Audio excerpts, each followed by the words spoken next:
Let's jump into some NBA though, Brett. We have some interesting games going on Thursday night there as well. I mean, we got the Houston Rockets versus the Memphis Grizzlies, two teams that in their past 10 games are 7-3. Both of them are 7-3. I mean, John Morant coming back from Memphis has been huge for them. The Rockets have begun to find their stride as well.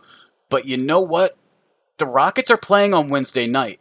Memphis isn't, and this is in Memphis.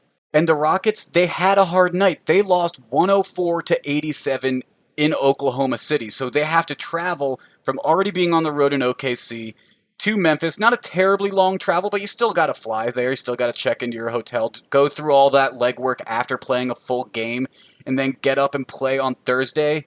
Memphis has a bit more injuries than the Rockets, but it doesn't concern me too much. I think that the Grizzlies are going to get this done at home, and they're going to inch closer. They're 3-5 at home right now. I think they're going to make it 4-5. Yeah, I always like being in the city before the team that you're going to play. So I definitely think that makes a ton of sense. Houston, just so everyone knows, has been the best defensive team in the league since trading James Harden. So just something to keep an eye out. Over under in this one's 225 and a half. Something to keep in mind, maybe. Brett, a funny thing about that stat you just mentioned of since losing James Harden, they've Rockets have been great at defense. Since acquiring James Harden, the Nets have been terrible at defense. So kind of a direct correlation, maybe. I mean, there's always been a lot of talk about James Harden's defense, so it's just kind of funny to see how that has happened statistically after this Yeah, trade. I I think there's a little bit of truth to what you're saying, Higgins. Like, I do think some of it might be Harden, but it's not all of it, right? I agree. I And agree. Yeah.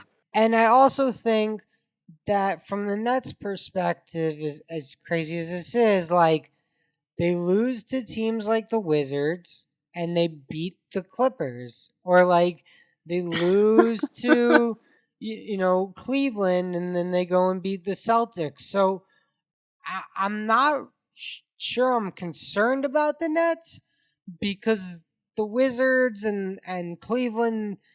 Actually, Cleveland might make the playoffs, but the Wizards don't look like they're going to be in the playoffs. They have like 3 wins on the year, and like 2 of them came against the Nets, something crazy like that. So, uh, as long as the Wizards can only keep beating the Nets will be in good shape and won't have to worry about facing the Wizards.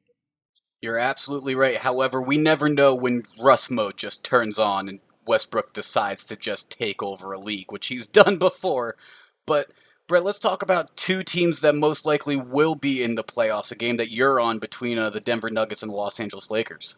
Yeah, Lakers had a long road trip. LeBron got into it with courtside Karen and old steroid guy, and now he returns home to face Jokic and the Nuggets. And I like the Lakers minus 5.5 in this one. AD has not been playing very not. I don't want to say he hasn't been playing well. That's not fair to him. He hasn't been playing up to his standards. How about that, Higgins? And LeBron's really just been carrying this crew. So I think LeBron keeps the train rolling here. I like the way the Lakers are playing. I actually like how Denver's playing too, but I just think the Lakers are hot right now. They're playing well. Everything seems to be clicking. Their bench is coming through when needed. LeBron's getting enough help that it doesn't feel like he's doing it all by himself, but he's certainly like the lead horse.